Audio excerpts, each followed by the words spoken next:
Here is my final presentation for CMST320. To some people, interviews can seem stressful, depending on your personality and how well you deal with talking in front of a group of people. Whether you are an outgoing person or more reserved, being interviewed or interviewing another person can be stressful. Preparing yourself for an interview is a way of taking some of that stress off. You can research the company or conduct a mock interview to help you prepare. I will show you how you can use your skills and abilities to conduct an interview. Some people have certain personality traits that make it easier to speak in front of a group of people. Others are more shy and reserved, where they are not comfortable speaking in front of people. I will show you what avenues I use to overcome my fears and anxieties. Assessing your traits, such as assessment and strengths quest, will help you see how your strengths and weaknesses in a way you handle situations. With knowing what strengths you have, you can cue into these to help you prepare for an interview. I will show you how I dealt with my concerns and obstacles in conducting interviews. Within this speech, I will give examples on how I prepared myself for the interviews I conducted with hiring managers at facilities that I would like to work for in the future. I will give examples on what I learned from being the interviewer versus being the person interviewed. I will first show you the experience of how well I handled interviewing until this assignment. I have interviewed a lot over the years. However, I've only been the interviewer a couple of times, and usually with a group of coworkers. Having someone else with you to ask questions or give you a second to think is a nice backup to have.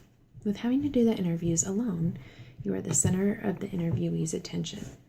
Conducting the interviews with hiring managers was a little unnerving. I really had to work on my fear of public speaking. Lucky for me, the 3 interviews that I conducted, the women were extremely nice and understanding. Once the interview was underway, my fears seemed to subside. With having one-on-one experience of interviewing someone, I had to prepare for this task. Without having another person to rely on for moral support, I had to figure out how I was going to orchestrate the interviews and prepare my questions. After my first interview, I had to go back and reevaluate my questions. Some of the questions that I asked the person did not go into detail or gave me short yes or no responses, where I thought they would have said a lot more about the topic. Therefore, I had to fine-tune the questions, making it to where the interviewer had to go into more detail to answer them. The interviews that I had in the past, I knew the people interviewing me. The interviews were within the same organization. This made it easier and more comfortable to interview with the person. They already knew my work experience, my personality, how well I dealt with things. This alleviated the getting to know the person or the fear of walking into a room and feeling judged. I tend to overthink things and read too much into a situation. With doing that, I added a tremendous amount of stress onto myself when preparing for these interviews. With conducting the interviews with potential hiring managers, I was able to see what they look for in an employee. This was interesting to me to see that all the interviews that I conducted, they would have rather have had someone with experience versus education. This showed me that education is important to get your foot in the door, but having had that experience and knowledge of the positions makes you a more valuable employee. All of the interviewees talked about how they look for in the person that would be the perfect fit or a good fit for the rest of the team that they'll be working with. This brings me to my next point of how your personality plays into getting the job. When taking the personality test and strengths quest, I learned that my personality themes fit me pretty good. With my responsibility theme, I tend to take on a task that is given to me and make sure that it's accomplished. I do not like to tell someone that I'll do something and then not do it. I've always had a strong sense of not wanting to disappoint my boss. This trait can also harm me when I take on more than I should. Not wanting to not do it, I tend to run myself ragged. I had not put much thought into my relator theme until I went back over the interviews that I conducted and listened to them, and how I commented to the answers that the person that I was interviewing gave me. I tend to find a connection to ask another question to get clarification on an issue or tie it into something that I can relate to or know to get a better understanding of what they were actually saying. I also learned from my interviewees that they tend to hire the people that have the same personality traits or working styles as the rest of the team. This helps to make a more cohesive team.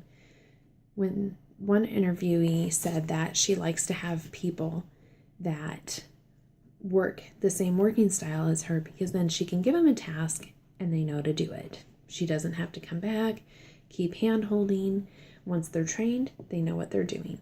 She was a type A personality. She says she tends to hire more type A personalities. When I was preparing for the interviews, I noticed that I was looking at them in a different light than I used to. The course material was extremely helpful when preparing for the interviews. I was able to take some advice from Chapter 8 on identifying the goals of an interview. With establishing what my goals were ahead of time, I was able to structure the questions around the goals that I needed met. This allowed me to research the company and learn about what type of customers they served. I was also able to see the guidelines and the laws the company needs to follow. With being able to research a company ahead of time, I was able to set my questions to the business that they provide. I came into the interviews with an understanding of the form of business that they conduct and what type of clientele that they're dealing with. The 3 interviews that I did were with the same, not the same type of clientele, but similar, same guidelines, same state laws that needed to be met. I tried to structure the interviews as according to the process of the interview: tell a story, provide quantity, and emphasize results. When I started each interview, I explained why I was conducting the interview. I gave each person a background of who I was, that I was a student. I gave my goals with graduating with my Bachelor's of Applied Science degree to advance higher in my company or a company similar. I told my story to allow them to see who I was and why I was using their time. As the interviews progressed, I made sure that I was aware of the verbal and nonverbal messages that the interviewee was sending me. As the author states in Chapter 3, nonverbal messages allow us to connect with others. At one point in my second interview, the person kept leaning forward. I realized that I was lowering my voice due to being nervous. Once I increased my voice, she sat back and smiled as I continued talking. I knew then that she knew that I received the cue that she was giving me. I received a call back from one of the people that I interviewed that they were impressed that I had sent a thank you card to them. This made me feel good that they took more time out of their day to thank me. I never put thought into sending out a thank you card after an interview. I guess I did not think that it would matter to the person whether they received one or not. But receiving this phone call showed me that when they receive the card, it gives them another chance to remember who I was, what I had said to them, and that I was there for an interview for their position. This kind of just gave another touchback of, this is me, I'm interested, I want to work for your company. Conducting these interviews has given me a new perspective on a hiring supervisor. The hiring supervisor has to put in just as much preparation and thought into hiring someone as a person that is being interviewed. You need to make sure that you research and study all avenues of the person before making a decision on both ends. As the interviewee, you need to make sure that this person is going to be a good fit for you as well as the company. Being the interviewer, that this potential person will be a good fit for the organization. When you're the interviewee, you need to make sure that this company is going to be a fit for you. Just because someone looks good on paper does not mean that the person is a perfect fit for the company. You need to make sure that you're paying attention to the cues that you're seeing when you're interviewing. This will give you an idea of their personality or traits that they have. If they're looking uninterested in the organization or in the goals that you have, that means they probably are. They might just be needing this position just to buy time or, just because they have nothing better to do. If they don't want to take note of your company, they probably don't care about what job that they're giving. So this ends my final presentation for CMST320.